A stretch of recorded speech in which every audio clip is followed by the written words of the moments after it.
Acho que agora vai. Pronto. Bom, pessoal, bom dia. A gente está aqui na primeira conferência do ano, né? A primeira conferência, né, que vai abrir aí o ciclo de conferências do coletivo esse ano. E daqui a pouco o Luiz vai apresentar, né, os nossos convidados. Mas para começar com a nossa conferência de hoje, eu queria ler um trechinho de um livro da Conceição Evaristo, que se chama. O título do livro é O Canção para Ninar Menino Grande. E aí eu queria abrir a conferência com um trecho desse livro. Que ela diz o seguinte: tem todo um contexto, né? Mas eu espero, acho que a poesia tem um pouco essa coisa de o quanto um tema pode reverberar, né, na gente. Então, acho que eu não vou explicar muito, senão vai perder o sentido da reverberação. Né? Um acidente na via principal do centro da cidade parece que tinha sido encomendado para interceptar novamente a felicidade distinta de Sá. Entre prantos e explosões de ira contra o trânsito, depois de ter acolhido o copioso pranto de Fio Jasmim, que não conseguia explicar o motivo de tanta dor, Eleonora ofereceu ao nascente amigo o aconchego de sua casa. Estavam tão carentes, tão desamparados diante da vida, por conta de um sentimento de solidão que nos abate às vezes, que distinta de Sá, acolheu o homem no seu próprio quarto, na sua própria cama.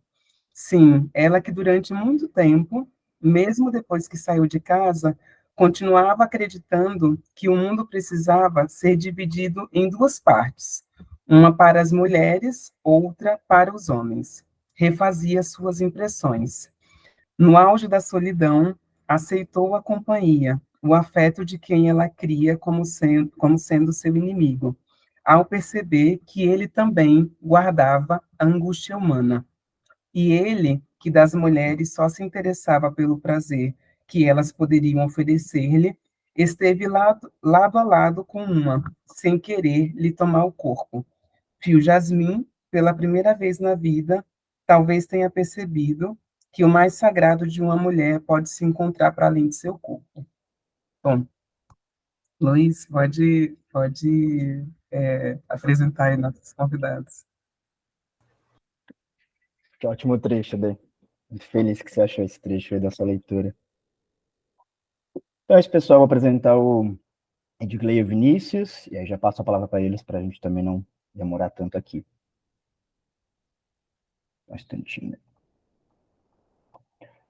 Bom, o Edgley é psicanalista, mestre em psicologia pela Federal de Pernambuco, doutor em psicologia clínica pela Unicap, se eu não me engano é a Universidade Católica de Pernambuco, ele me corrija aí se eu estiver errado. E autor do livro Homens, Masculinidades e Psicanálise, Desvero Masculino, que saiu ano passado pela Blucher. E o Vinícius, também é psicanalista, doutorando e mestre em psicologia pela Federal de Minas Gerais, professor da Faculdade de Ciências Médicas de Minas, é participante da Nova Política da Juventude, da Escola Brasileira de Psicanálise e AMP, membro da Traço, Clínica e Transmissão em Psicanálise, e também é autor do livro Homens em Análise, Travessias da Virilidade. Também saiu pela Blucher. Começo desse ano, não foi, Vinícius? Acho que o lançamento dele eu vi foi agora sábado. Então, passo para o Ed para iniciar a nossa conferência, depois o Vinícius, e a gente vai abrir uma rodada de perguntas, comentários, elogios também. É isso aí. Então, bom dia a todas, a todos que estão presentes, né, nessa primeira conferência. Olha a responsabilidade de abrir as atividades desse coletivo, que tenho, né, conhecido aos pouquinhos, tem rostos aqui bem conhecidos, Pri, Helena, Fê, né, próprio Luiz, Maju, enfim. E para aqueles que não me conhecem, tendo essa oportunidade agora de fazer essa troca. Agradecer ao convite, né, em especial de Luiz e Denise, que desde sempre tiveram um cuidado gigantesco, né, na montagem dessa conferência. cumprimentar também Vinícius, né? Já temos algumas trocas aí há algum tempo, mas esse é o primeiro evento em que estamos juntos, falando sobre essas pesquisas, né? Que nos atravessam no tocante à questão dos homens e das masculinidades na psicanálise. E gostaria também de deixar claro que é alguém com quem eu aprendo muito sobre esse tema, né? Então, estou aqui ansioso e entusiasmado para escutá-lo, assim como vocês, né? Bom, e dizer também da minha felicidade, né, de estar aqui cada vez mais circulando por outros sotaques, por outras regiões, por outros lugares mesmo, ampliando essa discussão que, para mim, é um tema que eu venho insistindo há muito tempo, né? Desde os 17 anos, quando eu entrei na graduação em psicologia, lá na Universidade Federal de Campina Grande. E muito bom, Denise, você trazer essa passagem de Conceição, porque eu também flerto um pouco com a poesia, inclusive essa escrita da tese depois do livro foi atravessada pela poesia de Manuel de Barros. Depois eu falo um pouco mais sobre isso. Esse desver, que está no título do livro, né, é um verbo de Manuel que situa muito bem essa questão para mim, né, aquele significante que a gente esbarra nas leituras, não psicanalíticas, mas que nos ajudam a situar também algo em torno disso que a gente está tentando dizer, mas não consegue, né? E é isso. Bom, eu pensei em alguns pontos aqui, fiz uma espécie de divisão da minha fala com o Vinícius, mas é óbvio que em algum momento elas vão se atravessar, né?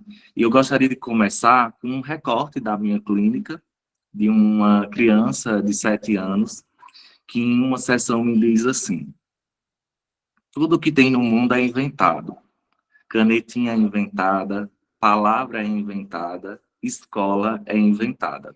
E eu respondo: sim, tudo é invenção. Ela me responde de volta dizendo: acho que é melhor colocar um etc. aí. E eu fiquei em silêncio, né? Entendi que não tinha mais o que dizer depois desse etc.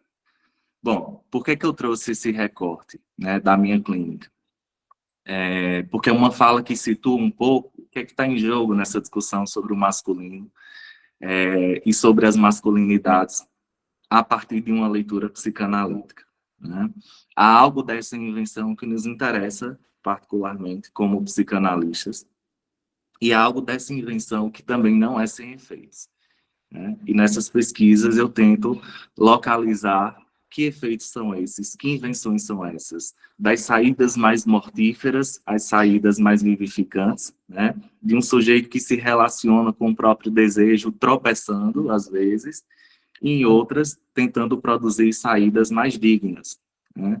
E aí acho que essa criança ela consegue me dizer um pouco sobre isso, né? Do que é essa invenção. Invenção que depois a gente pode desdobrar em ficção, que é outro conceito aí importante sobre o tema.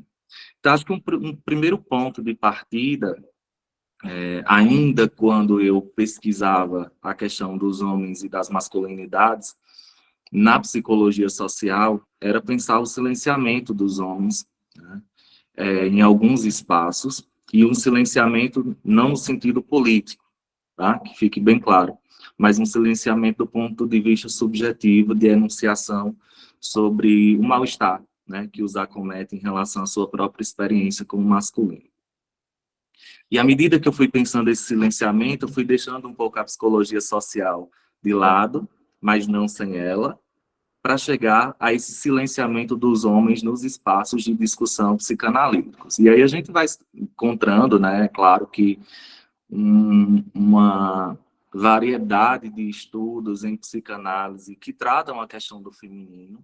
E se a gente pensa o gênero numa perspectiva relacional, falar do feminino é falar sobre o masculino e vice-versa, né? Mas uma certa dificuldade, ou pelo menos um silenciamento mesmo de estudos que se dedicassem mesmo à produção de subjetividades masculinas, enfim. A clínica dos homens, e isso foi me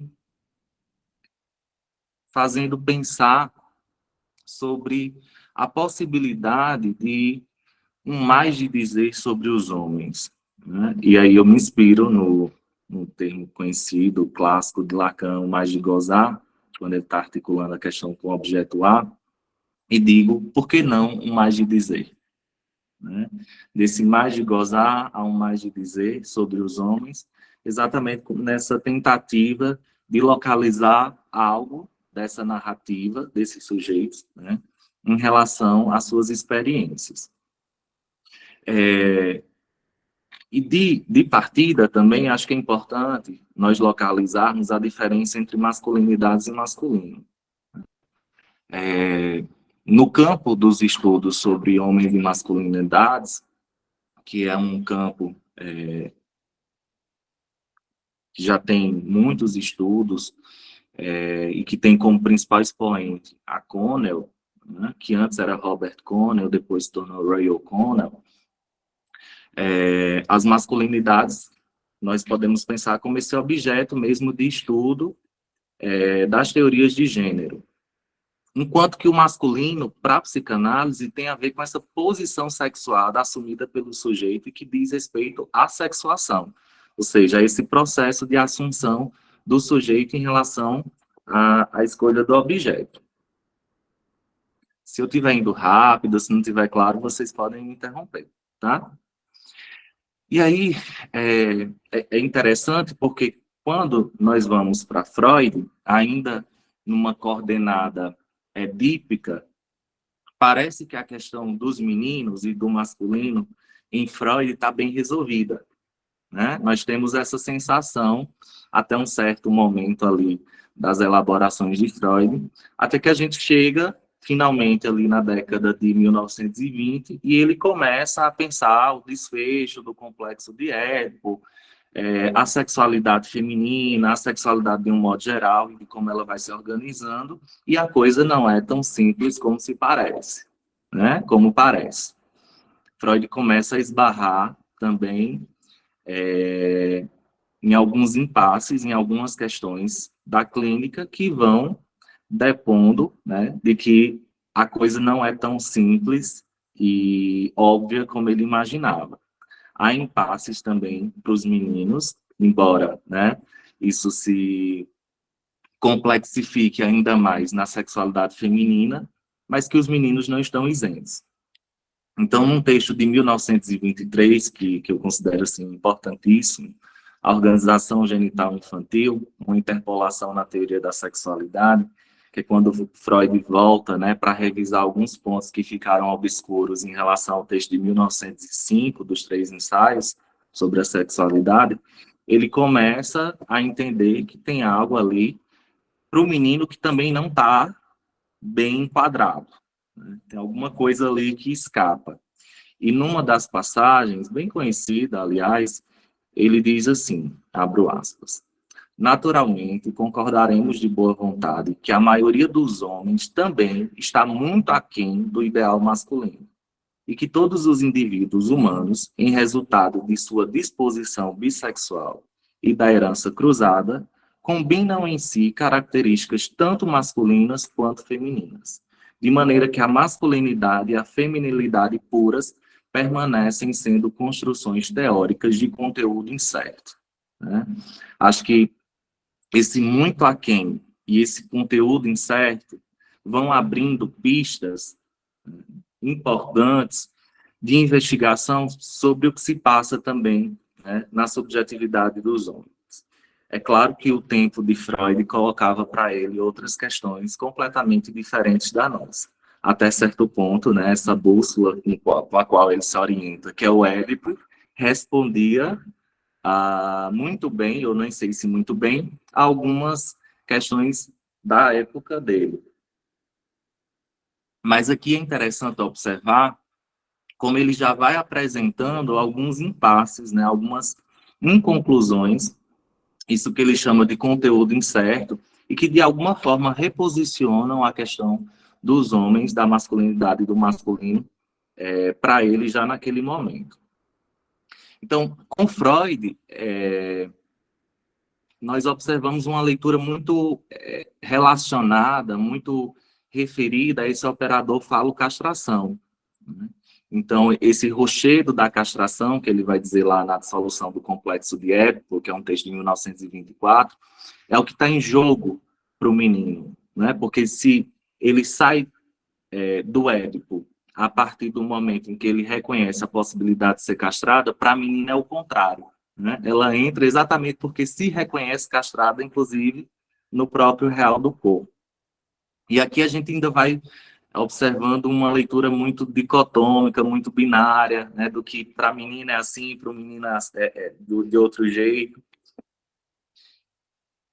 mas sempre em referência a esse operador falo-castração.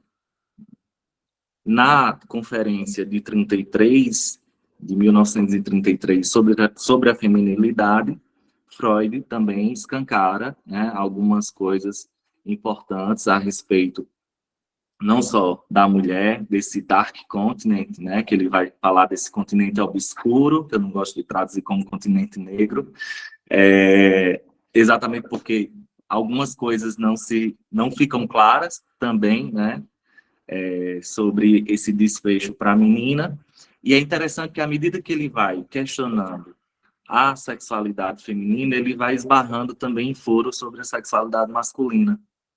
E é isso que o faz avançar sobre alguns pontos. É claro que ele não vai dar conta, porque como mortal ele não teria como, né, alcançar tudo isso.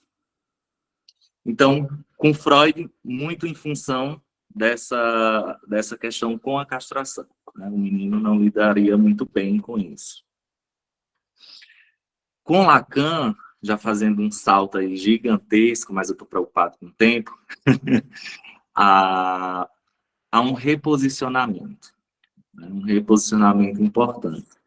Acho que um dos textos centrais, além do Seminário 5, né, é a Significação do Falo, de 1958, quando Lacan tenta ali, de alguma forma, resolver esse impasse que foi fruto, né, de muita crítica, de muita acusação à psicanálise, de que ela era binária, falocentrada, no sentido de posicionar o falo como um significante da castração.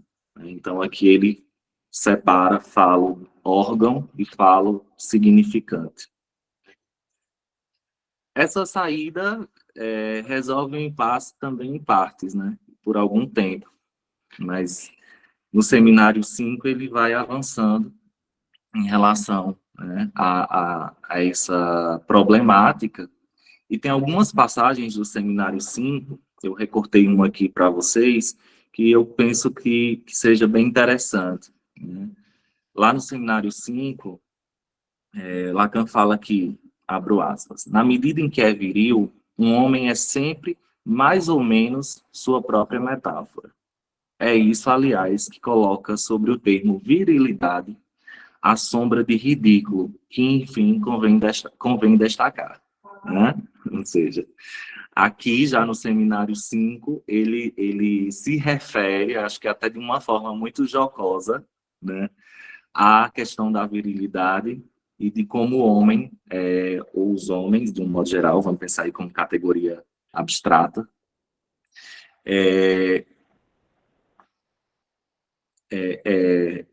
assumem uma relação de muita consistência, né? Ou seja, se acredita que é aquilo. E os desdobramentos disso podem ser cômicos e trágicos. Porque tem o tom de comédia, mas tem um tom de tragédia também, né? Porque o que eles vão fazer com isso é o que nos interessa, me parece. Isso é uma hipótese. E aí, seguindo um pouco esse rastro, né, do que Lacan vai falando sobre isso, no Seminário 10, ele diz que a angústia do homem liga-se à possibilidade do não poder. Olha que elucidativo, né? Isso que Lacan fala lá no Seminário 10, quando ele está pensando a relação do homem e da mulher com o desejo, basicamente, né? E prossegue dizendo, no reino do homem, há sempre a presença de alguma impostura. No da mulher, se existe algo de correspondente, trata-se da farsa. né? E aí ele faz uma referência à Mascarada de Jean Rivière. Então, esse é o único momento, acho que nos seminários, no ensino de Lacan, que ele se refere à impostura, referindo-se aos homens, mas não uma impostura da virilidade. Talvez pensar uma impostura da virilidade já seja uma interpretação do texto de Lacan, que para mim faz muito sentido, porque quando nós vamos atrás do significado de impostura, impostura não é somente aquele sujeito que se apropria das qualidades do outro. Tem um significado muito importante de impostura, que é engano.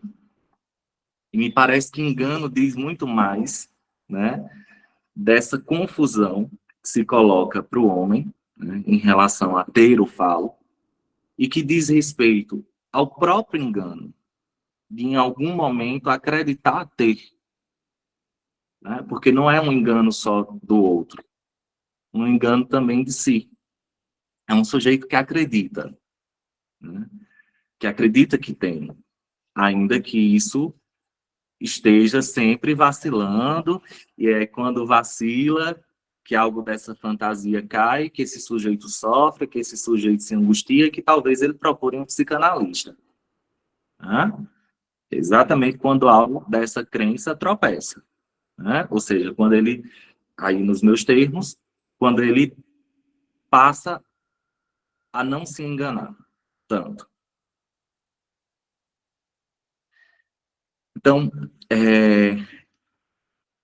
são passagens que situam muito bem, né, como esse sujeito, nessa posição, se engancha em relação, né, às suas convicções. E é interessante porque, a partir dessa queda, né, desse outro que já não é tão consistente, disso que antes servia como referência, para esses sujeitos, muitas respostas vão sendo produzidas no laço, no social. E aí eu trouxe duas manchetes que me parecem situar bem, inclusive eu as usei no livro, uma relacionada ao governo chinês e outra relacionada aos movimentos da maçonaria. Não sei se vocês já ouviram falar sobre isso. Né? Uma primeira matéria está lá na BBC News, que diz assim: governo chinês investe em programa educacional para tornar meninos mais viris. E aí, quando eu fui tentar entender o que era isso, que programa era esse, como que se fazia, né? É uma iniciativa do governo chinês de recrutar ex-atletas olímpicos, né, que se destacaram por sua força, por sua potência, ou seja, todas essas insígnias da virilidade tradicionais, hegemônicas, e numa tentativa de fazer com que esses atletas possam transmitir algo dessa virilidade para essas crianças que estavam sendo afeminadas. Né? Afeminadas não no sentido que a gente conhece, mas feminilizadas. Tá? Acho que esse termo explica melhor.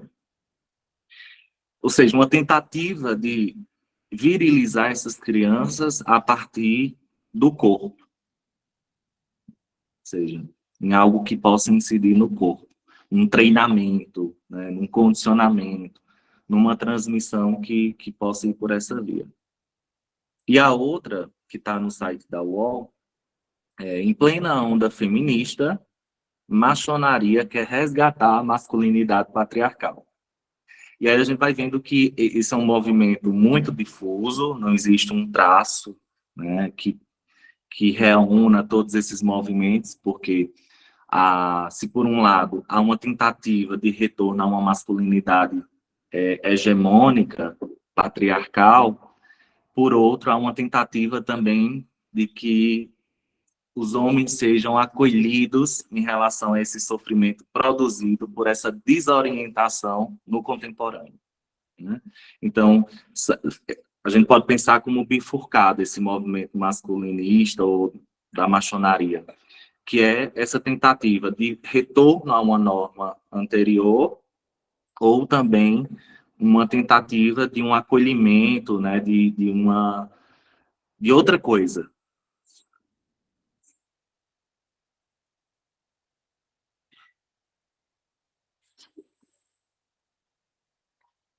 Então, o que a gente observa é uma escalada da violência, é alguma coisa que eu tenho que pensar no âmbito social, uma tentativa, né, diante desse impasse, de se reconhecer, né, essa diferença, a diferença do outro, né, o outro mulher, o outro gay, o outro trans, né, desse outro que encarna para os homens essa diferença, e que retorna como uma escalada mesmo da violência. Não quer dizer que seja algo inédito, né? Acho que a violência sempre perpassou aí todas as eras, mas tem alguma coisa que se coloca aí no contemporâneo que parece ser uma resposta exatamente dessa desorientação. Ao mesmo tempo que se observa também uma abertura para o que eu chamo de uma indeterminação, né? Uma vez que há uma queda desses referenciais tradicionais e disso que antes servia, né, ainda que de forma precária, para enquadrar essas experiências, há uma indeterminação no sentido de que são diversas as tentativas e as saídas construídas para lidar com isso que já não dá mais conta, na experiência desses sujeitos, né? E é exatamente sobre essa indeterminação que reside o viés político, né, dessa discussão hoje. Porque a indeterminação, ela pode caminhar em direção ao que é mortífero, que é essa tentativa de restabelecimento de uma ordem perdida, né, ou de um poder perdido. Inclusive, sobre isso, a própria Nieves, ela fala de que há uma tentativa de restauração de um pai, mas não é qualquer pai, é o pai gozador, o pai tirano, né?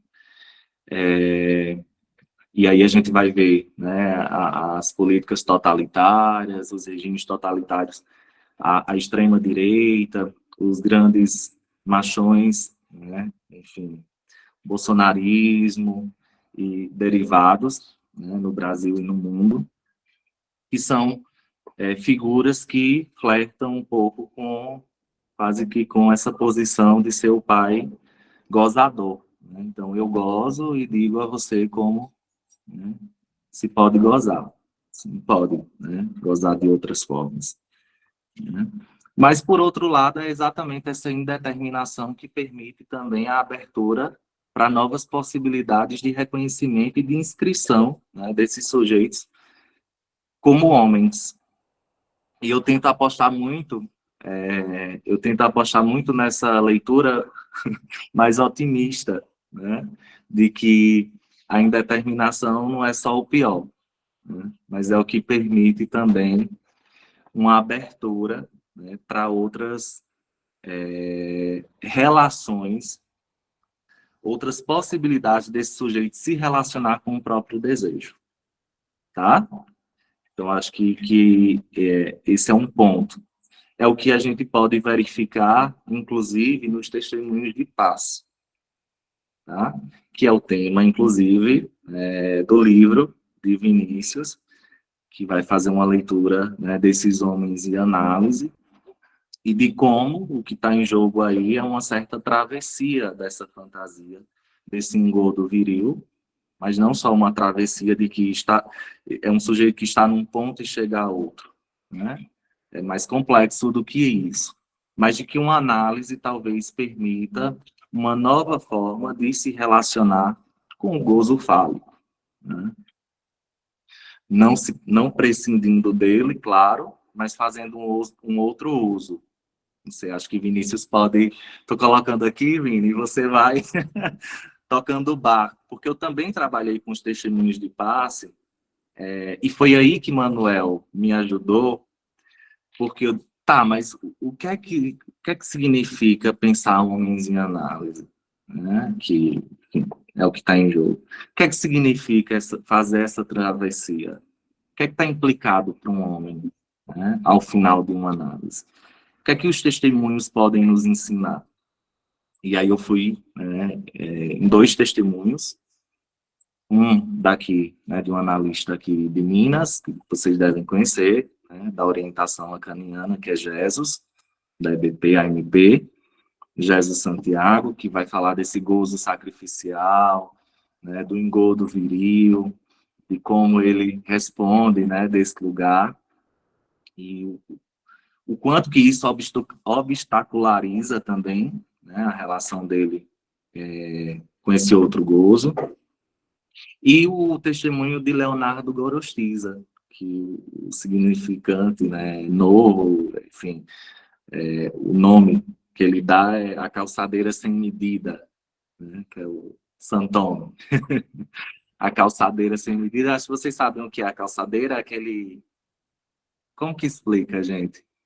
É aquilo que ajuda a calçar o sapato, aquele objeto que torna mais fácil colocar o pé no sapato, e isso, né, a partir de uma métrica fálica. E é bem interessante como ele vai passando da medida à desmedida, né? Ou seja, abrindo mão de, talvez, e de maneira muito obstinada, a encontrar essa medida exata do outro, ou seja, de tentar sempre responder ao furo do outro, tamponando, para não se haver com seu próprio furo, com sua própria falta. E quando eu começo a pensar sobre esse desver, né, que é possível desver, né? É uma questão aí para mim, até hoje mal resolvida. É possível? Até certo ponto, sim, né? E o próprio Lacan, quando fala dessa travessia da virilidade, da fantasia ou do fantasma, como se tem discutido agora, no Seminário 20 ele faz referência à convicção, um significante que ele coloca lá, acho que na página 89, não lembro bem agora, e eu disse, parece que isso diz muito sobre o que são também as convicções do macho, né? Que é preciso sair dessa convicção, o cão mesmo, que o sujeito se agarra nisso, é preciso sair dessa convicção, né, para se abrir a algo de inédito, né, de uma experiência inédita. Deixa eu só me localizar aqui. Tem uma coisa importante que ele vai dizer assim. E aí Marcos André Vieira diz sobre isso que, nesse sentido, fala, organiza a partilha, né? E ao sustentar as formas fixas da potência, o imaginário do falo ofusca seu avesso de detumescência e permite àquele que dele se apropria esquecer o quanto seu poder tem de ilusionismo, tá? Então, a crença no falo, que é algo aí de um desfecho na análise, desses testemunhos, né, que eu pude ler e analisar, a crença no falo implica a crença no macho. E é aí que talvez alguma coisa possa se deslocar.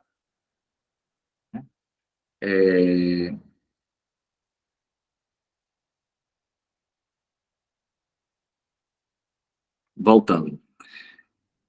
Então, quando eu penso que é essa crença no falo que implica a crença no macho, há algo de ficção, e aqui é importante a referência ao Lacan lá dos escritos, lá no ato dos outros escritos no ato dito, porque ele vai fazer um trocadilho importante sobre ficção com C cedilha e ficção com X, né? E não é porque é ficção que é sem efeitos.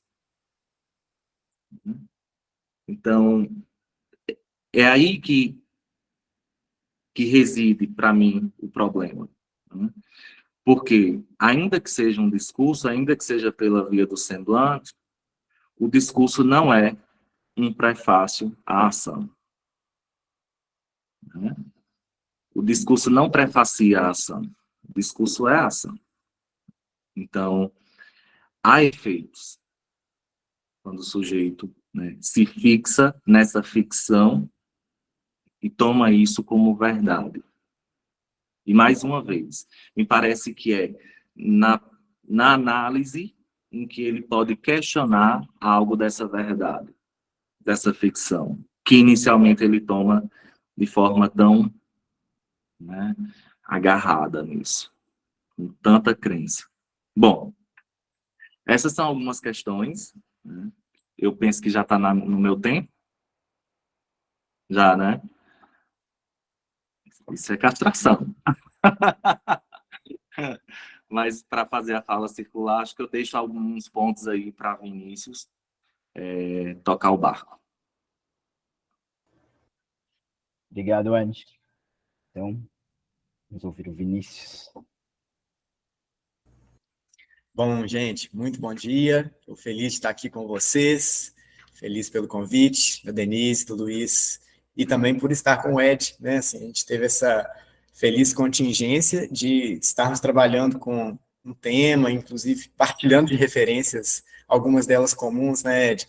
Nesse percurso, sem saber um do outro, né? Que só a posteriori, né, que esse encontro se tornou possível, e acho que temos muitos efeitos a coletar também dessas trocas que temos a fazer, né? Então, eu acho que temos aí um contexto muito interessante, né, que eu diria que é um contexto que nos convida a uma mudança de narrativa, no sentido de que, de fato, por muito tempo, né, na psicanálise, tendeu-se a falar mais das mulheres e do feminino do que dos homens e das masculinidades, né, e hoje a gente está começando, né, a desenhar um certo cenário de pesquisa, de pesquisadores, né, em psicanálise e masculinidades no Brasil, né. Me parece que até, assim, eu não fiz uma pesquisa tão detida, mas eu acho que até mesmo em termos globais, assim, tem um certo protagonismo, né, dos brasileiros nessa empreitada, assim. Se vocês tiverem notícia de outros trabalhos por aí, vocês me falem também, né, vamos ver até onde a narrativa vai. Mas, então, temos uma certa mudança de narrativa em curso, né, nesse sentido, de que, né, tem o Ed, tem a Flávia Bonfim, tem o Hugo Bento, tem o Luciano Oliveira, tem uma turma, né, assim, tem muita gente que está fazendo trabalho nessa interface, e uma das coisas que me chama a atenção, acho muito fino, assim, né, esses dois pontos que o Ed traz, a pesquisa dele, né, essa passagem do silenciamento ao mais de dizer, né, que é alguma coisa que, dentro do campo da psicanálise, né, tendeu a reeditar, né, a relação que os homens tendem a manter consigo mesmos, né, quer dizer, os homens em análise tendem a ser aqueles que bancam algo desse dizer, né, então a nossa aposta é que isso possa se ampliar, né, se proliferar de alguma forma, né, a gente convida esse mais de dizer, então acho isso um significante maravilhoso, assim como o desvero masculino, que acho que é uma forma, né, assim, o artista indo antes do psicanalista, o artista vai, mas é preciso, nesse caso, que o psicanalista tenha escutado, né, para propor essa conjunção que eu achei muito interessante. Já acho que você inclui aí algo, né, do não todo, nessa própria nomeação, desvio masculino, ou seja, poder se desprender das formas fixas, né, de tomá-lo, né, a partir de uma tradição, para abrir para esse campo da invenção, né, acho que é um pouco aí essa direção que o Ed traz e que eu tenho a alegria de partilhar um pouco aqui também, né. Então, nós temos esse contexto, né, assim, de uma certa efervescência, a gente poderia até dizer, assim, né, eu tenho tido notícias também de várias pessoas que estão, né, nesse momento, fazendo seus mestrados, né, ou especializações, enfim, nesse tema, e o que me chama a atenção, né, é o fato de que, se a gente, de fato, né, acabou por ter na história da psicanálise, né, assim, essa tendência bibliográfica, né, que o Ed falou e eu retomei, isso, no entanto, quando a gente se debruça, né, sobre a obra do Freud, a obra do Lacan e outros autores também dentro da psicanálise, a gente vê que eles nunca deixaram de falar dos homens, né, da masculinidade. Quer dizer, isso é uma coisa que faz parte, né, da história da psicanálise desde o seu início. Inclusive, por exemplo, né, quando a gente se dá conta de que das 5 grandes psicanálises que o Freud conduziu e publicou como casos clínicos, nós temos o caso Dora, que é o caso de uma mulher, e os outros 4 são casos de homens, né? Hans, homem dos ratos, homem dos lobos, e Schreber, né? Então, assim, quer dizer, nós temos ali análises da masculinidade também, né? Não somente, né? Mas também. Assim como uma parte importante, né, do que significa a gente ler os nossos autores, né, e às vezes reler no contemporâneo, quais são as passagens que a gente grifa, né, ou deixa de grifar, né, no texto. Né. E, por exemplo, né, o Ed estava mencionando esses textos do Freud dos anos 20, né, ali, que é onde a gente começa, quer dizer, talvez seja um certo efeito do fato de que a gente fica muito tomado pela discussão, né, do Freud falando da inveja do pênis, né, como uma coisa, enfim, a gente tem várias formas de reler isso, mas eu acho que é uma coisa que nos toma, assim, e a gente deixa de ver, pelos melhores dos motivos, quem sabe, né, a gente deixa de ver algumas nuances que estão ali implicadas, né, na própria questão, na própria leitura do Freud em relação à masculinidade, né, assim, seja, por exemplo, uma passagem também de O Eu e o Isso, né, em que o Freud vai dizer, nessa generalização da bissexualidade no complexo de Édipo, né, ou seja, o menino não apenas deseja a mãe e se identifica com o pai, como também quer ser amado pelo pai e se identifica com a mãe, né? Então isso está lá no Eu e o Isso, e lá no Algumas Consequências Psíquicas, né, de 25, o Freud, nas primeiras páginas, ele começa dizendo isso, olha, a gente tem que levar em conta que o édipo no menino, ele é sempre duplamente orientado. Ele está falando isso nesse mesmo texto, né, assim, que abriga toda essa polêmica. Né? Tem toda essa discussão, né, assim, essa reflexão mais tardia e até um pouco mais subterrânea, né, do Freud sobre essa outra chave de leitura com relação à masculinidade, na constituição, né, da masculinidade, que tem a ver com essa dimensão. Né, levando em conta a bissexualidade de todo ser humano, né, o menino tem que se haver com as correntes passivas da pulsão, que eventualmente se endereçam ao pai. Né. Isso é uma coisa que faz parte de toda essa outra via de leitura, né, quer dizer, se a gente fica, né, um pouco ali com a maneira como Freud leu Hans e o Homem dos Ratos, né, a gente tende a pegar por essa via do édipo dito positivo, ou dito simples, né, que é esse, o clássico que a gente conhece, né, do menino que deseja mamãe e rivaliza com o papai. Mas é muito interessante, porque do Homem dos Lobos em diante, a gente encontra todo um outro cenário. Olha só, fazendo um certo fio, assim, né, Homem dos Lobos, o texto do Bate-se numa Criança, o texto sobre o pintor Heitzman, de 23, o texto sobre o Dostoiévski, de 27 a 28, são textos em que o Freud está às voltas com essa questão do masculino e, particularmente, com essa relação dos meninos e dos homens com a posição passiva diante do pai. Com como se acomodar, né, como acomodar essa tendência pulsional, né, que a gente tende, né, a tomar essa dimensão do falo castração em termos de presença e ausência, ou seja, o falo como presença e a castração equacionada ao feminino como ausência ou déficit. Né? E eu acho muito interessante porque é nesses ensaios do Freud relativos, né, a essas outras figuras de masculinidade, né, que são figuras, quer dizer, né, tem alguns elementos não normativos, vamos dizer assim, nessas outras masculinidades que o Freud está investigando, né? E é muito interessante porque num desses textos, no do Dostoiévski, né, ele vai dizer o seguinte, que o menino, e aí ele está discutindo esse caso específico, mas ele faz comentários tipo, com a pretensão mais ampla, generalizante, né? Que ele diz assim, o menino fica dividido entre a corrente masculina e a corrente feminina. Ele fica dividido, e aí, como se, entre parênteses, né? Posição masculina, angústia de castração, posição feminina, prazer de castração. Eu acho que isso muda tudo. Por quê? Porque a gente, ao incluir o prazer, né, aí, o Freud está dizendo de uma tendência pulsional, né, de uma satisfação, né, que, mutatis mutandis, né, a gente poderia, né, aproximar a todo o movimento de positivação do feminino, né, que a gente pode extrair, por exemplo, do período mais tarde do Lacan. Né, ou seja, posição feminina, Freud sustenta até o final da obra dele, né, assim, o conteúdo é incerto, ou seja, a gente não define psicologicamente feminilidade, ou seja, feminilidade para Freud não é ser bela, ser doce, ser recatada, não tem nada disso, não tem nenhum atributo psicológico. Me parece que a forma mais próxima, né, quando Freud diz assim, né, olha, a gente pode até aproximar de passividade, mas isso ainda é dizer pouco, né, e a passividade nesse sentido, de uma meta ativa da pulsão em se satisfazer com de formas passivas. Mas que ainda assim, me parece que o termo prazer de castração dá uma chave, né, que é, vamos dizer assim, nós temos um atalho aí, né, desse Freud para o ultimíssimo Lacan. Né, e, quero crer, né, um atalho para o século XXI, né, no sentido de pensar que masculinidade e feminilidade, não são apenas semblantes, né, ligados aí ao laço social, mas são também modos de gozo. São também posições que um sujeito assume, que tem a ver com uma certa eleição da pulsão, né, e que, certamente, vai se ver atravessada pelos semblantes, né, de gênero, por exemplo, a maneira de se fazer gênero não é sem também uma posição sexuada, né, então é uma questão que me interessa muito, né, pensar esse cruzamento, né, acho que a gente tem um trabalho grande para diferenciar o que é gênero e o que é sexuação, mas eu fico tão, assim, interessado nesse ponto, né, assim, como é que a gente pode pensar esses cruzamentos, né, partindo da diferença, como é que eles se cruzam, né, vai ser um pouco do que eu vou também falar aqui daqui a pouco, né.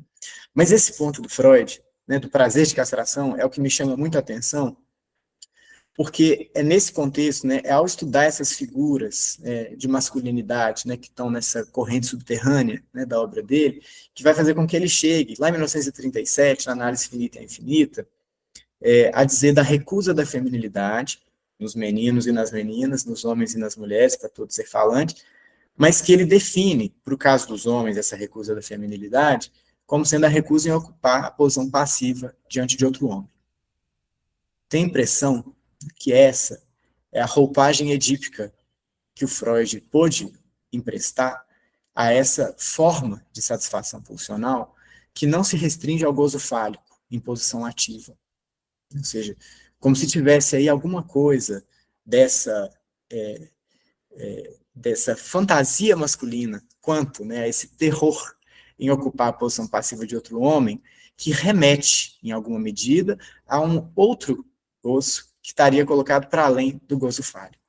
Então, acho que tem, assim, uma forma, quem sabe, né, do Freud se aproximar disso que hoje está tão, né, quente, está tão vivo, né, para a gente no nosso debate, é um debate que atravessa a pesquisa do Ed, atravessa a minha pesquisa também, ou seja, de se perguntar um pouco aí também pelo não todo nos homens, né, assim, que tipo de abertura a esse outro gozo pode se franquear, né? Bom, no nosso caso, né, a gente está se perguntando por uma experiência de análise, embora a gente não precise arrogar exclusividade ao nosso terreno para isso, né.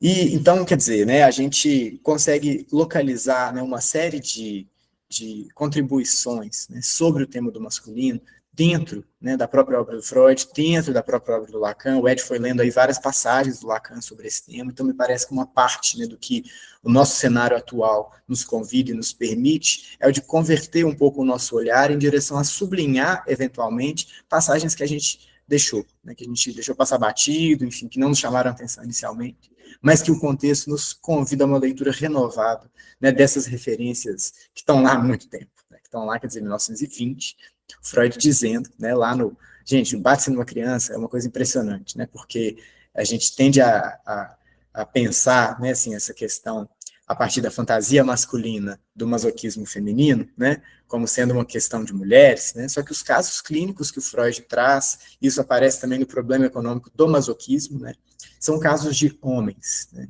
e especialmente, né, não somente, mas me chama a atenção que na casuística do bate-se numa criança, também lá do problema econômico do masoquismo, mas tem um detalhe do bate-se numa criança que eu queria mencionar, que o Freud vai dizer explicitamente, a fantasia de ser batido pode ser reconstruída numa análise, naquele segundo tempo mítico, né, de se tornar essa construção que sou batido pelo meu pai, equivalente a sou amado pelo pai, no sentido genital. Ou seja, tem alguma coisa, né, desse ponto, né, pulsional que está na base, né, da construção da masculinidade, como esse núcleo a ser, no entanto, recusado, né, do qual seria preciso se defender, e que está presente, né, na construção do Freud, mesmo que não tenha sido levado ao primeiro plano do debate, né, nos debates, digamos, públicos, né, que a história da psicanálise tendeu a consolidar no que diz respeito ao masculino. Então, me parece que isso muda o nosso cenário. Nós temos algo no nosso momento atual que convida a uma retomada de um outro lugar, né, dessa série de referências, inclusive também para além do eixo Freud-Lacan, né, ao longo da história da psicanálise, nós tivemos vários outros autores que trabalharam esses temas, né, do campo das masculinidades de forma muito interessantes, né. Hoje em dia, por exemplo, nos Estados Unidos, tem autores muito interessantes também, pesquisando com outros referenciais, Michael Diamond, antigamente, né, teve também o Robert Stoller e o Grinson, né, Rolf Grinson, essa turma aí, enfim, tem uma série de pessoas, mas, enfim, hoje é um tema que tá quente, né, tem muita gente produzindo nisso, e me parece que nós temos dois desafios, né, assim, um pouco a partir de onde eu queria falar aqui hoje, né, o primeiro, que é o de mapear e produzir reverberações das contribuições sobre esse tema que são já internas ao campo da psicanálise, né? Ou seja, quando a gente vai lá ler Freud, Lacan, ou vai ler Melanie Klein, vai ler Winnicott, né? Vai ler quem for, né? Porque a gente encontra, quando a gente começa a pesquisar um tema, a gente acaba tendo uma certa transversalidade, né? A gente vai localizando também contribuições de outros autores. Mas, por um lado, então, as contribuições internas, mas também, né, acho que aí é o outro lado aí desse desafio, que é o de fazer reverberar dentro da psicanálise as contribuições que são externas ao campo. Quando, quer dizer, que a questão é um pouco assim, né, qual é a boa maneira de fazer essas contribuições externas ao campo poderem reverberar para a gente, né, porque me parece que tem esse ponto, né, assim, nós, quem sabe, eu espero, fazemos parte de uma geração de psicanalistas que não recua diante da dimensão política que atravessa, né, os corpos que nos procuram, né, e que é algo que nos exige, eventualmente, reformular ou reposicionar algumas maneiras de formular certos problemas dentro da psicanálise. Né? Isso tem a ver não somente com obedecer a ideais de pautas políticas, né, do campo social, mas também com como sustentar a radicalidade da psicanálise a partir dos corpos que falam, né, desde os nossos divãs. Né. E é nesse sentido, por exemplo, que me interessa mais do que o necessário trabalho, né, da gente fazer essa separação, por exemplo, do gênero e da sexuação, me interessa pensar, por exemplo, de que maneira a lógica da sexuação nos ajuda a pensar, por exemplo, desde os trânsitos de gênero, né, no sentido mais amplo que isso tem, há formas, às vezes, bastante específicas, por exemplo, olha só, estou pensando aqui, né, nesse trabalho do Jack Halberstam, que é um autor dos estudos queer, que se chama Female Masculinity, que é um livro muito interessante, não tem tradução ainda para o português, um livro de 1998, e que a tradução ela é difícil, né? Eu já vi pessoas propondo livremente assim, masculinidade feminina, mas que perde um pouco a coisa, né? Porque tem algo aqui de marcar, né, o female, né, como sendo essa dimensão anatômica ou biológica, né? Ou seja, poderia dizer assim, masculinidade em corpos com vulva, né? Uma coisa dessa ordem, e o Halberstam é um autor que não se serve tanto da psicanálise, né? Ele não faz muito esse debate, mas que é alguma coisa que, bom, se a gente quiser primeiro, né, se servir da concepção freudiana da bissexualidade, né, tem algo disso, né, de pensar masculinidade e feminilidade como elementos que não são propriedades, né, respectivas. Né, a masculinidade não é uma propriedade dos homens, a feminilidade não é uma propriedade das mulheres, até mesmo porque esses elementos, né, eles atravessam os corpos falantes os mais diversos. Né, o Freud diz isso, né, que cada ser humano, primeiro, a ideia de que a gente não é nem exatamente homem, nem exatamente mulher, mas um pouco de cada um. A gente é misturar sempre, a cada vez. São um pouquinho mais de um do que do outro, por isso a gente fala que ali é um homem ou ali é uma mulher. Então tem algo aí também, de uma certa atualidade, né, dessa noção da bissexualidade, que a gente encontra, por exemplo, também com toda a discussão relativa à não binaridade de gênero, né, assim, quer dizer que me parece que conversa, evoca, né, assim, elementos que o Freud estava às voltas, né, com eles lá no início dos anos 1900, né. Então nós temos, né, por exemplo, esse texto, esse livro do Jack Halberstam, né, que ele vai propor pensar masculinidades em corpos com vulva. Então, desde homens trans, né, até drag kings, passando também por mulheres lésbicas, que a gente poderia dizer hoje desfeminilizadas, né, ou seja, que não topam uma certa performance de feminilidade, tal como a Bela Recatada do Lar, né. A gente pode pensar também no livro da Virginie Despentes, né, a teoria King Kong, né, que diz um pouco desse registro também, né, ou seja, de outras formas de ser mulher que não tem nada a ver com um certo modelo, né, mais tradicional, e recusa, né, algo dessa tradicionalidade. E me parece que isso tem uma série de consequências da forma como a gente vai ler, por exemplo, a Tábua da Sexuação. seja, que a tábua tem menos a ver com duas identidades de gênero, como às vezes a gente acaba por fazer ser, a gente acaba por colar, a gente diz assim, então, os homens, assim, a gente começa dizendo, então, gente, a tábua não é gênero, então, os homens são assim, as mulheres são assim, então, né, a coisa complica, né, um pouco por essa via, não é? No entanto, a questão é um pouco a seguinte, que eu considero a tábua uma ferramenta muito atual, muito contemporânea, desde que a gente saiba lê-la bem. Como que isso pode ser feito na minha, né, perspectiva, assim, né, o que eu penso, assim, que a tábua tem a ver com como que a gente vai aparelhar o corpo para o gozo. Ou seja, como é que a gente transita, ou pelo contrário, não transita, entre o gozo fálico e aquilo que se coloca como seu mais além. Isso que o Ed estava trazendo, né, eu acho que isso está implicado em tudo que o Ed estava falando com relação a pensar os homens, né, nesse caso, numa posição muito rígida, muito fixa, o engano, nessa crença do falo, né, ou seja, de uma certa tentativa de bloquear radicalmente qualquer outra experiência de satisfação que não seja gozo fálico, né, no próprio corpo e no corpo do outro. Assim, a dificuldade com modos de aparição do feminino, né, e aí é um outro ponto, né, em que a gente tem esse cruzamento. A gente está falando de gozo feminino como um conceito muito rigoroso, preciso, específico, mas que eventualmente se vê atravessado por semblantes. Assim, por essa dimensão do semblante, ou seja, um homem afeminado na rua, que provoca ódio, né, em alguém que está muito colado na posição do macho. O que está em jogo nisso? Né? Assim, por que uma certa performance de feminilidade produz, né, esse tipo de ódio? Né? Assim, ou seja, tem alguma coisa de uma dificuldade, né, com posições subjetivas que evoquem alguma coisa do feminino, né, e especialmente, né, se for num corpo masculino, ou seja, suposto sustentar essa mesma crença no macho. Né? Ou seja, tem alguma coisa de uma dificuldade de quando essa rigidez é desmontada como ficção. Ou seja, um corpo dito masculino que se apresenta de forma afeminada evidencia que a própria construção do masculino é ficcional. Né? O masculino já visto, né? Esse que a gente está cansado de ver, né? Que a gente poderia, quem sabe, desver um pouquinho. Né?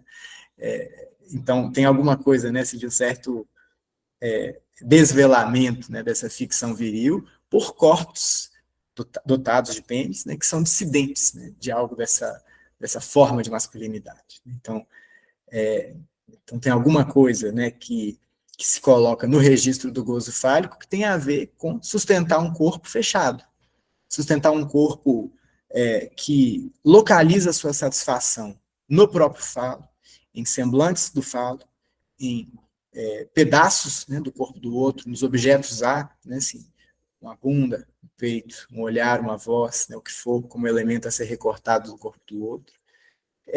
E acho que o ponto, né, que me convoca, assim, que eu estou tentando transmitir, é um pouco essa ideia de que quando Jack Halberstam fala, por exemplo, essa ideia do female masculinity, ou, como ele também diz, né, assim, num dos capítulos, né, uma masculinidade sem homens, né, me parece que ele aponta, né, na direção da gente ler algo, né, da masculinidade para além do corpo biológico, ou seja, masculinidade como uma posição que um ser falante pode assumir no discurso, né? Então isso vai ter uma série de articulações com as questões de gênero, embora não se restrinja a elas, né? Não é apenas uma questão das identificações ou apenas uma questão da socialização, né? Porque também vai ter a ver com o modo como cada ser falante vai fazer as suas eleições pulsionais, as suas eleições sexuadas.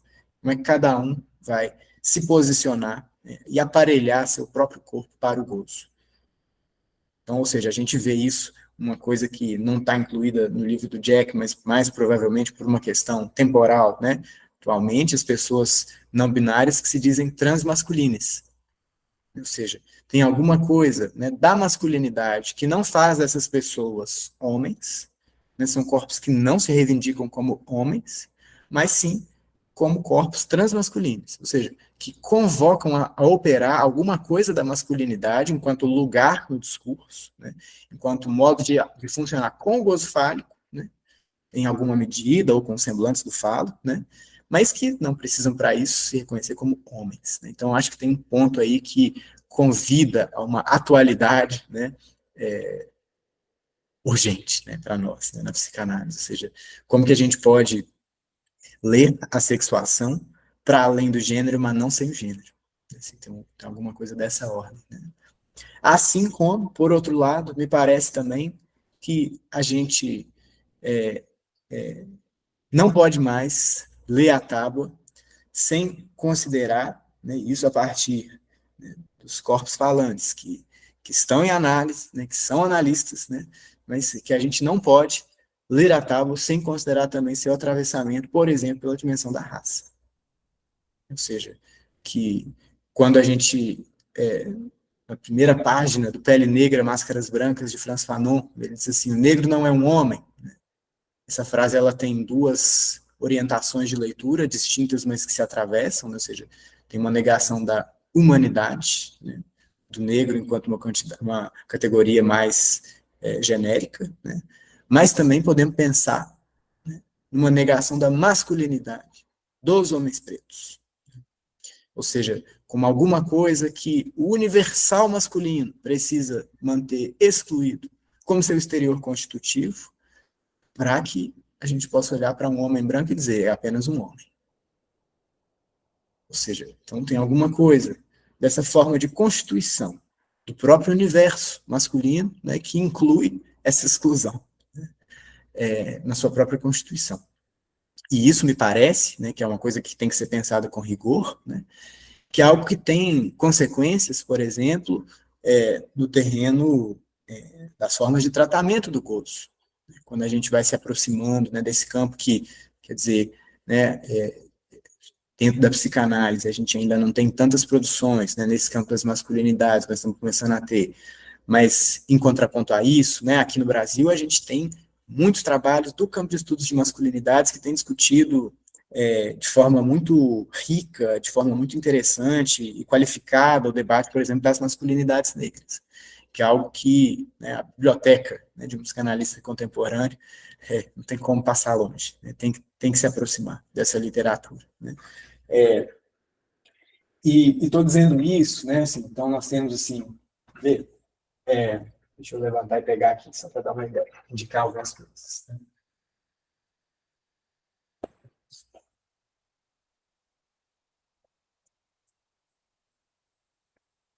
As referências são muitas, tá, gente? Mas só para algumas, né?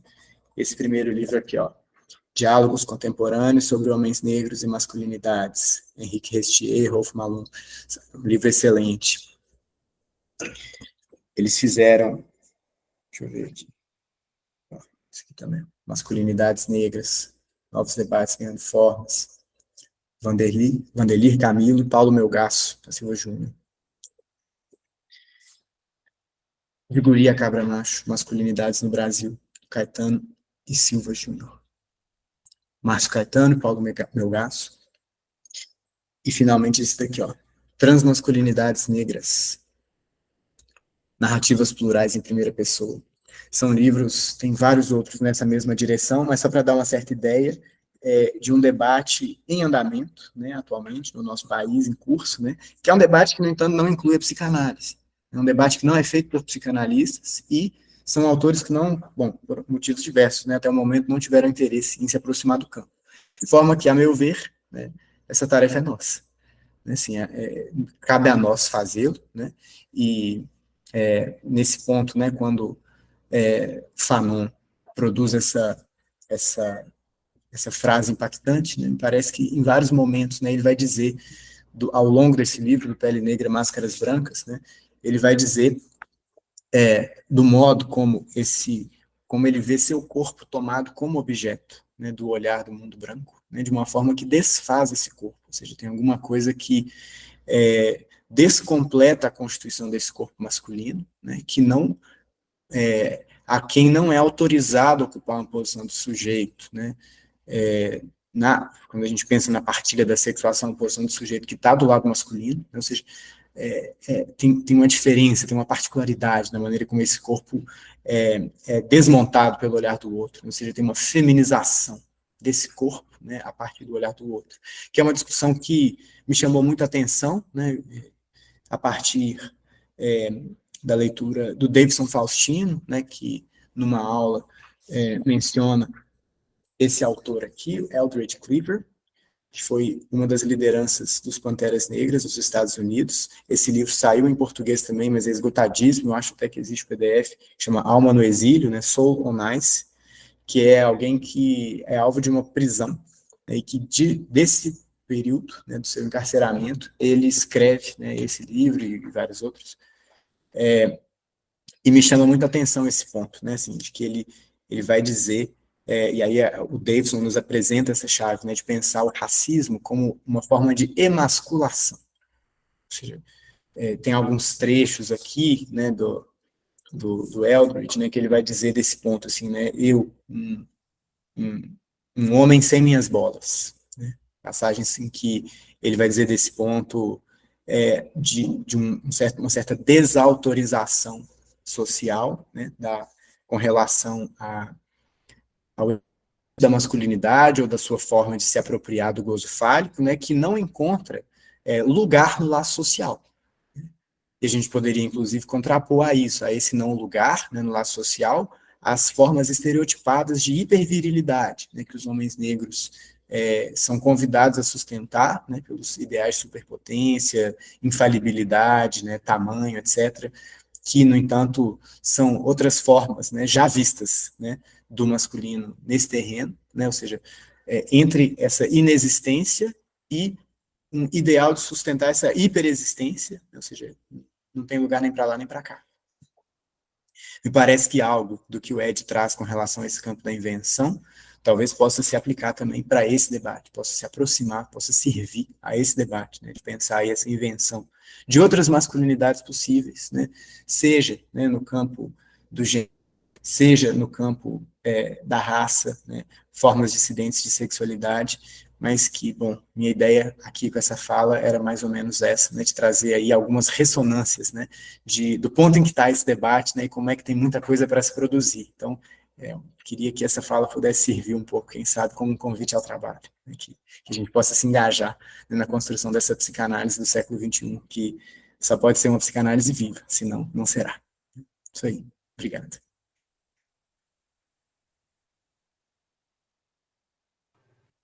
Super obrigado, Vinícius. Então é isso aí. Vamos abrir, talvez, perguntas, comentários.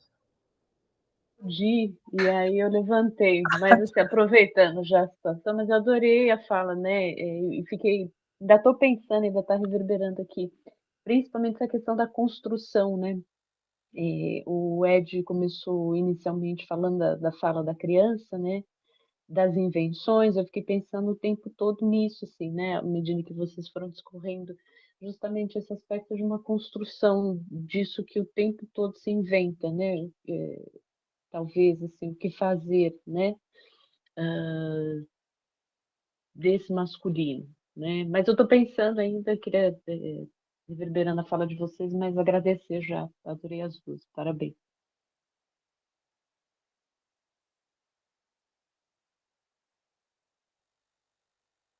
Quem quiser pode abrir o microfone, gente, não tem também muito segredo. Eu queria também agradecer ao Ed e ao Vinícius, né, acho que pela excelente conferência, né, e queria um pouquinho mais ouvir do Ed essa questão da violência que ele fala, né, que está nesse viés, né, dessa retomada, né, eu acho que é uma tentativa de uma retomada, né, desse algo do fálico, né, que me parece que esse machismo, algo de uma retomada. Eu queria que ele falasse um pouco mais sobre isso nesse contemporâneo.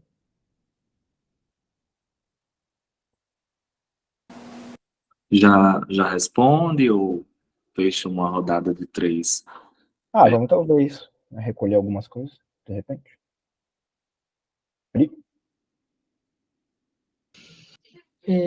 Parabéns, viu, meninos?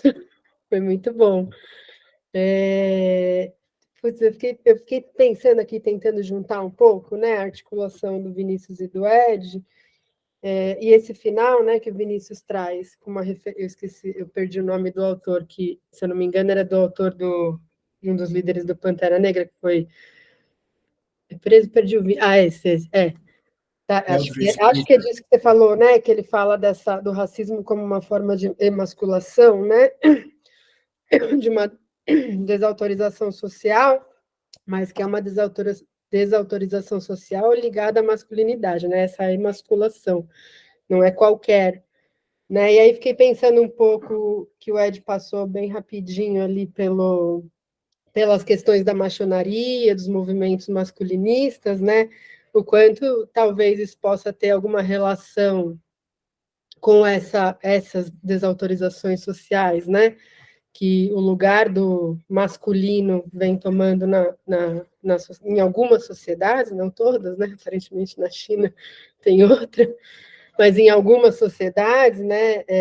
Como uma resposta. E aí o Ed falou assim, né? Que pode ter aí uma bifurcação, né? Ou de um retorno a uma norma que era vigente, que está evaporando, talvez, né? Mas esse retorno, essa repetição não necessariamente é igual, mas é um retorno, ou uma outra coisa. E aí, se vocês dois conseguiriam pensar, ou ter aí algumas hipóteses já da dedicação que vocês estão tendo sobre o tema, do que poderia ser essa outra coisa, do que já está se mostrando como uma outra coisa também, de resposta a essa, talvez, desautorização social, ou, né, assim, queda aí, né, de algumas normas, enfim, essas coisas.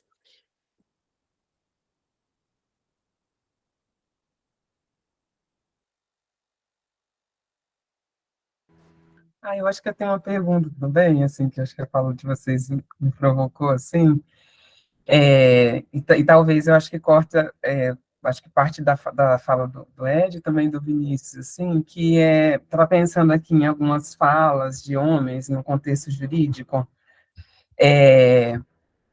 nessa coisa, acho que retomando inclusive a pergunta da Cida, né, enfim, acho que como eu trabalho na defensoria pública e atendo homens, né, que às vezes entram com ações costumam falar muito assim uma coisa de eu não eu agri é isso, em contexto de violência doméstica especificamente, né, aí eu acho que eu retomo a questão da violência que a Cida comentou, e aí que é dito pelo outro, assim, né? Então eu bati porque ela me fez, né, fazer tal coisa. Então eu estava pensando um pouco nessas falas, né, que parece que corta o tema da violência e corta o tema também de um silenciamento em que esse homem não se diz de si, né? E aí fica numa coisa violenta e alienante, né, em que ele é dito pela mulher, inclusive, né, pela violência sobre a mulher, né, então, assim, eu agredi porque ela, ou então entra com ação judicial pedindo a guarda do filho e fala que não sustentou a paternidade porque a mulher também não deixa ver o filho. Então, acho que estava pensando nessa coisa do silenciamento, que vem, parece que, às vezes, no contexto jurídico, nessa relação com a violência, em que esse homem se coloca num lugar de também ser dito pelo outro. Então, assim, parece que corta, estava pensando até que ponto essas questões parece que corta, tanto, não sei se algo que o Ed colocou sobre a questão do silenciamento, em que esse homem não pode se dizer de si em primeira pessoa, mas tem que vir num contexto, tem que vir pela via da violência, né, e também numa via alienante, né, num discurso do outro para dizer de si, né, se dizer de si. Então, eu não sei se eu estou viajando muito assim, mas não sei se vocês conseguiriam trazer um pouco disso, assim, porque eu acho que uma das razões, eu já vou fechar aqui, que a gente também pensou em trazê-los para conversar sobre isso, porque a gente tem um projeto, né, com duas varas de violência doméstica, né, a Vara Central de São Paulo e a Vara de Vila Prudente, e a gente tá aqui, trabalha com a escuta das mulheres, né, mas que também trazem aí notícias sobre esses homens, né, enfim.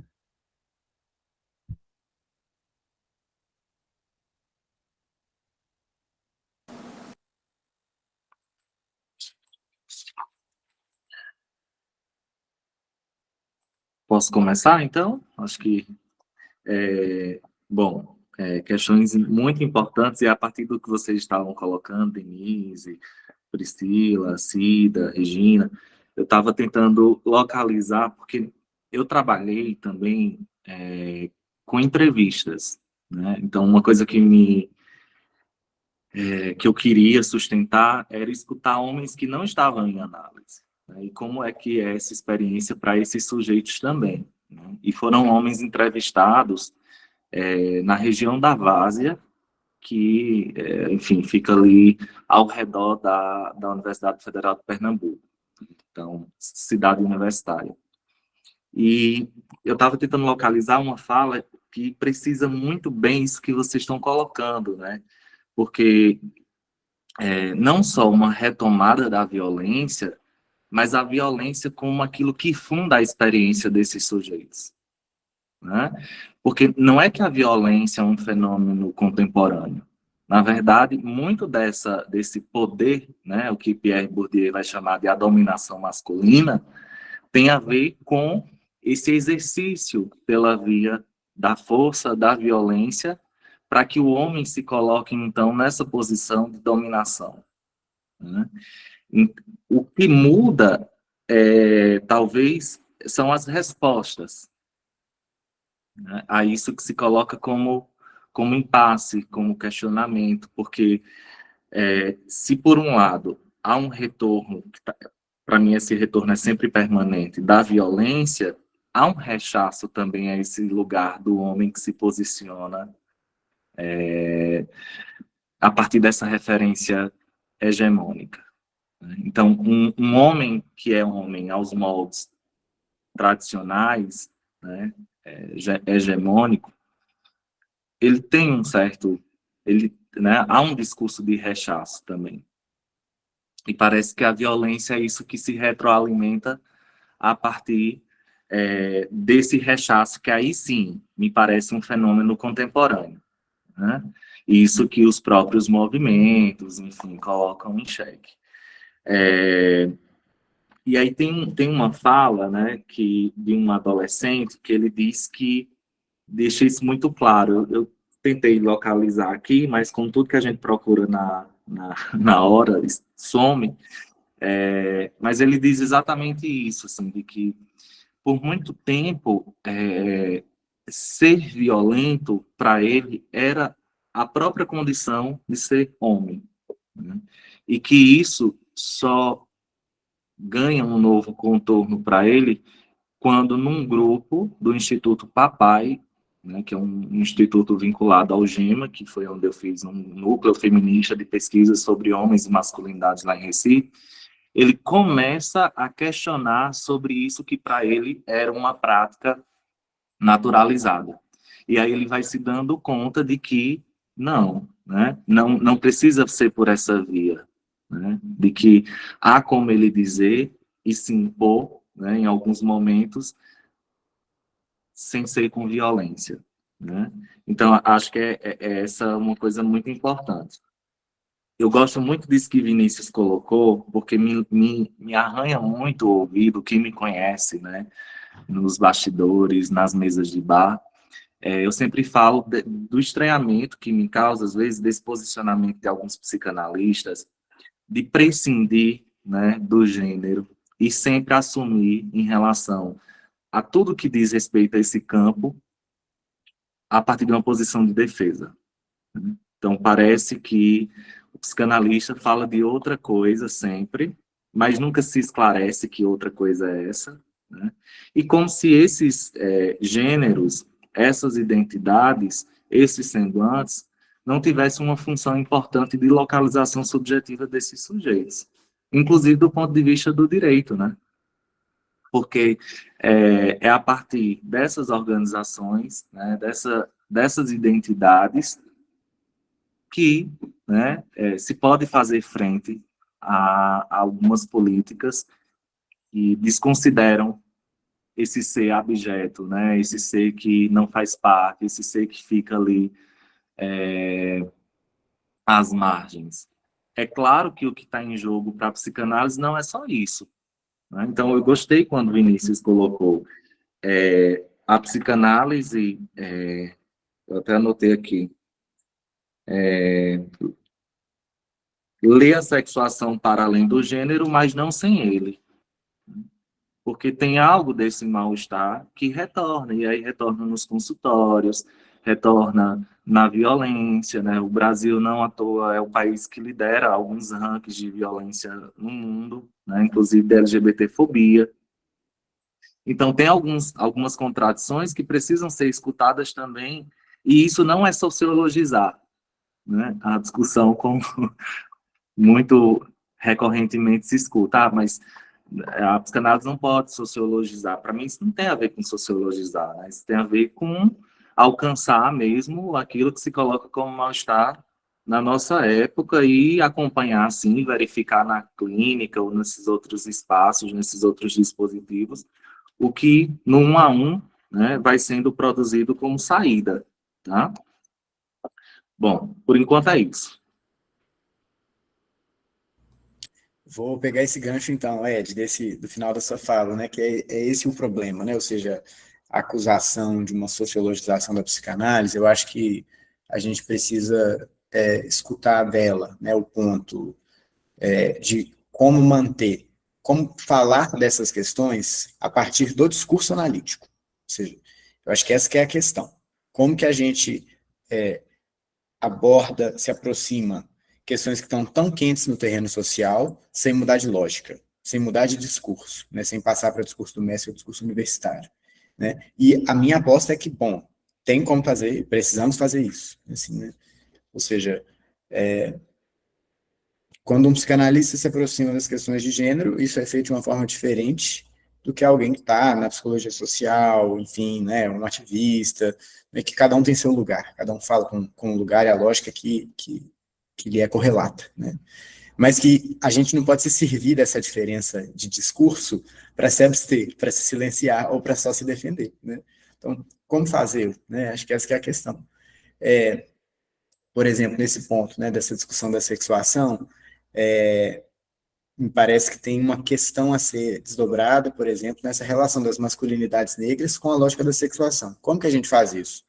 Só lendo texto? Não, pensando também nos efeitos corporais, né? Por exemplo, quando eu digo para vocês assim, esse ponto, né, do Fanon se ver tomado como objeto e isso produz um desmonte corporal. Tem algo que a gente pode pensar a partir da tábua com isso, né, com uma certa feminização, nesse sentido, de uma certa expulsão desse corpo, né, assim, que estaria, né, convocado como homem a operar a partir da lógica do gozo fálico, mas que é atravessado por essa experiência de indeterminação mais radical.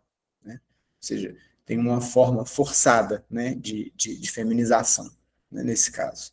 Então, assim, ou seja, como que a gente sustenta isso, entende? É isso que me captura, né?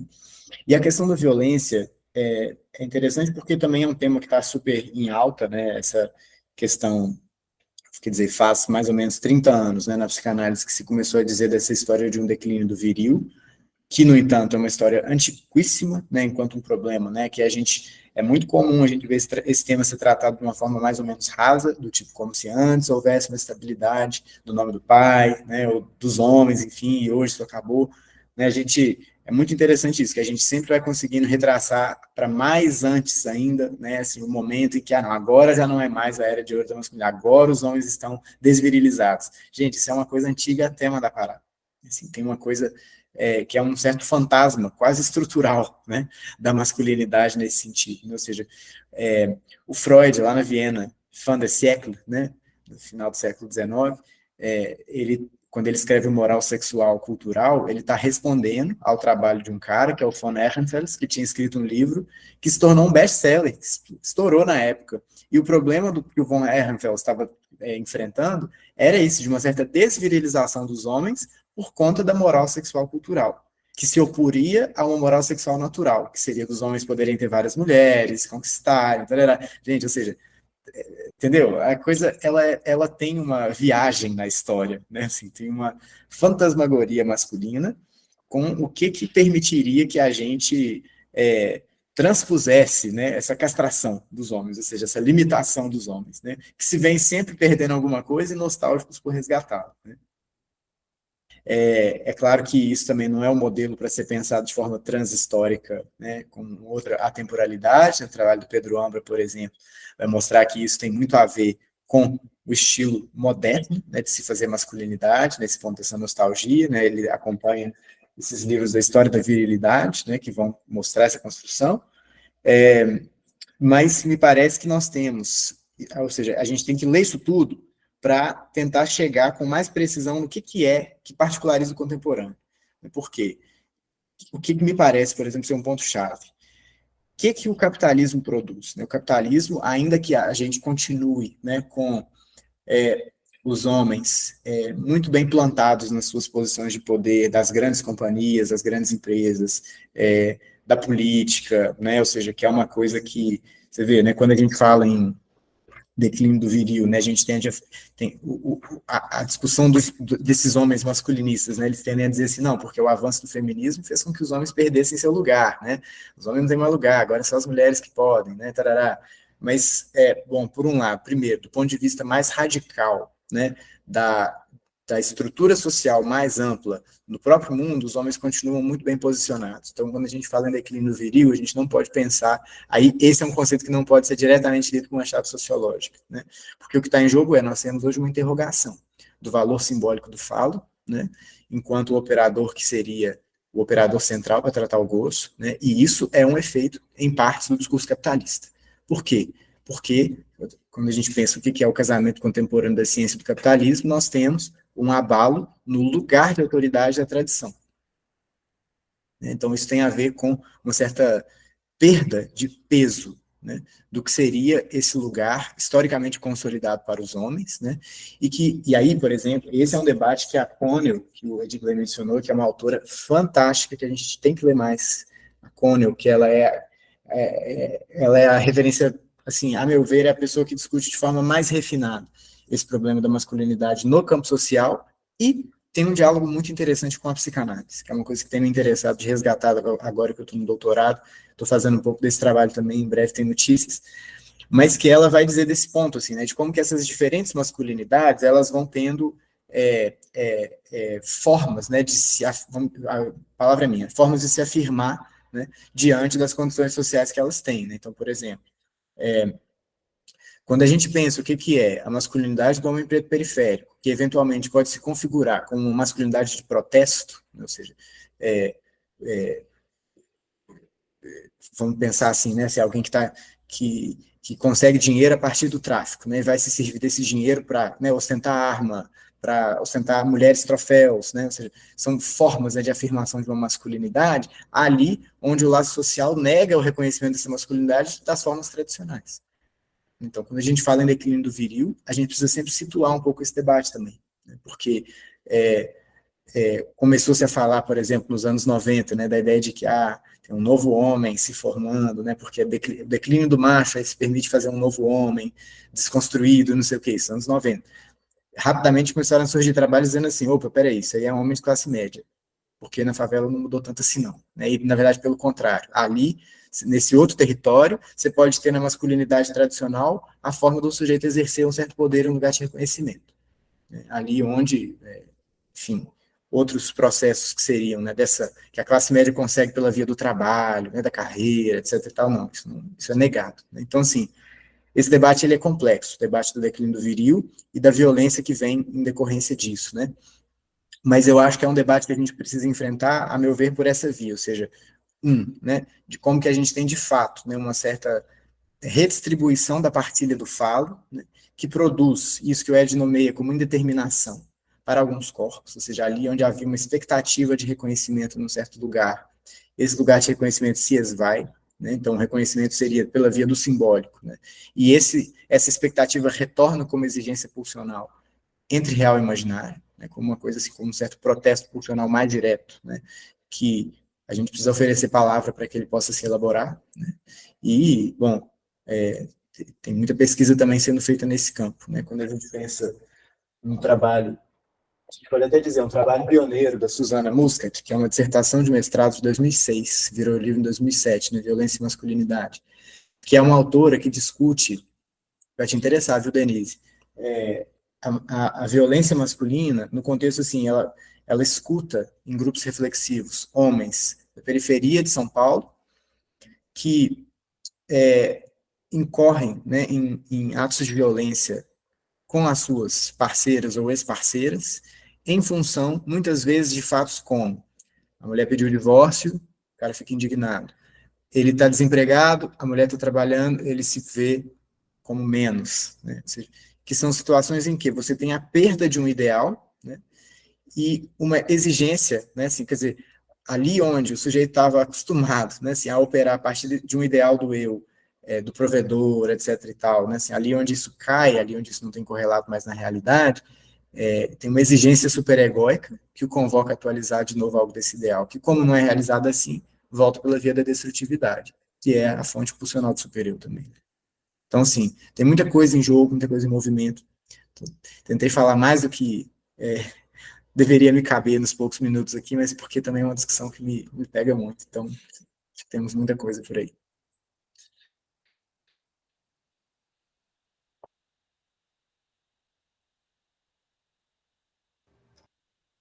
Imagina, Vinícius, acho que a gente podia continuar mais meia hora, assim, mas infelizmente a gente tem um tempo tão apertado, né? Mas alguém quer comentar alguma coisa? Também, não sei. Eu queria falar, mas não dá mais tempo, né, gente? Eu também tinha outras questões também, mas deixei circular Vamos mais. decidir agora, a gente vai estender mais 15 minutos ou a gente vai encerrar? Acho que é... Por mim, pode estender. Não, porque a gente está com um problema aqui que eu estava pensando na questão do formulário de inscrição, que a gente estava falando aqui, né, do quanto que, eventualmente, na psicanálise, né, a gente vai trabalhando a diferença entre gênero e sexuação, mas tábua não é gênero, mas fala como homem e mulher, masculino e feminino, e toma como gênero, né, fica essa confusão. E a gente está num processo aqui no coletivo ainda muito no início de pensar, repensar a inscrição de pessoas a serem atendidas, inclui um preenchimento de um formulário onde atualmente se pergunta o sexo, masculino ou feminino, né? A gente está pensando aqui em outras alternativas e é curioso ir ouvindo, né? Acho que foi falado da masculinidade trans, da masculinidade negra, da masculinidade branca, mas o quanto a gente ainda no campo da psicanálise tem uma dificuldade, né, de lidar com esses termos, assim, né, quase que dedos, né, para fazer essa interlocução com isso que está no discurso no mundo, em alguns campos, né, em outros não, mas como que a gente pode se servir, pensar em termos psicanalíticos isso ou para dizer que não vai usar, ou para usar e sustentar, né? Que tá aí, para mim, parece que está numa coisa um pouco, vai falar que é homem cis, ou não vai usar cis, né? Ou a masculinidade trans, é masculinidade cis, é só masculinidade, não sei, fiquei um pouco com essas questões aqui, dessa resistência ou não, né? Dessa insistência por parte dos psicanalistas, das psicanalistas, da psicanálise. Joguei. Eu tenho a impressão, Priscila, que tem uma resistência, primeiro, de ordem afetiva, como toda resistência, que, no entanto, quer dizer, é preciso poder mergulhar um pouco, percorrer um pouco esse debate, essas referências, sem concluir depressa demais, que é o que o Ed traz, né, com essa questão das pessoas que, às vezes, isso, não leram um livro de nada disso, não escutaram, né, suficientemente e já querem concluir alguma coisa. Então, eu acho que tem um ponto que, primeiro, assim, é se deixar atravessar, se deixar percorrer alguma coisa disso, sem ter que concluir, né? Podemos alongar o instante de ver e o tempo para compreender, e não precipitar depressa demais o momento de concluir. Vamos ver, tem muitas invenções por se fazerem nesse terreno. E é uma dificuldade mesmo, né, o que você coloca. Estava pensando aqui, quando você coloca da resistência, né, que passa sempre pelo afeto, como é difícil mesmo, porque se você fica lendo apenas Freud e Lacan, é difícil acessar esses outros repertórios, né? E aí parece que tudo isso cai no campo da identidade, né? Acho que é essa a minha questão ainda, né? E é precioso isso que você coloca, Vinícius, porque me parece que em alguns movimentos, dentro das próprias instituições, esse momento de concluir é muito precipitado, né? Se fala de um autor que não é da orientação, já com muito rechaço. E aí você para, né, para escutar e vai vendo que, calma, mas não, né, não é bem assim, né? Essa pessoa não falou exatamente isso, há nuances. Acho que é essa dificuldade que nós temos de relativizar algumas pautas, sem sermos tomados pelo ímpeto de concluir, né? De imediato, assim. Acho a coisa mais paradoxal do mundo um psicanalista não escutar, né? E é o que me parece que é um efeito, assim, porque era até uma discussão outro dia num espaço em que o analista tem sempre que falar. Acho que todo imperativo é muito complicado na psicanálise, né? Porque todo imperativo ele pode produzir muito sofrimento, né? Não é que a gente não possa falar, mas é sempre uma fala precipitada, né? Que parece que tem que dizer. Há um imperativo em dizer, porque senão você fica para trás, né? Senão você é deixado de lado.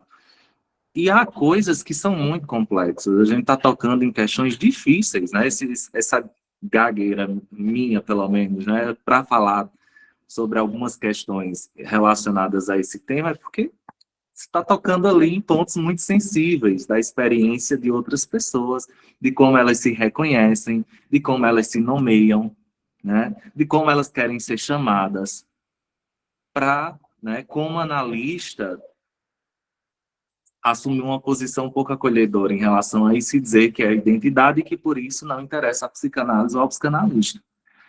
Tá, né? Então, acho que é um esforço mesmo, porque nós somos orientados hoje pelo ímpeto de ter que dizer sempre sobre tudo, né? E aí isso acaba foracluindo o que é muito importante, que é esse espaço da reflexão, esse momento da reflexão, né? Quando o Vinícius traz essas questões, né? Porque quando a gente estava dividindo a fala, eu disse, olha, traz as interlocuções, Mini, porque você está super alinhado a isso, inclusive nas produções, quem não conhece vai lá e procura, porque Vinícius tem uma contribuição muito importante nesse sentido da interlocução, é exatamente nessa tentativa de fazer avançar, e não só se defender, ou dizer que isso não interessa à psicanálise, ou que isso é sociologia, e o que está se fazendo é sociologia. Enfim, são argumentos que, mais do que abrir, acabam fechando, né? Acho que tornando o campo mais infértil. E acho que a psicanálise do nosso tempo, sem abrir mão, né, da posição ética, né, do discurso analítico, não é um discurso fechado para qualquer tipo de interlocução possível com outros campos.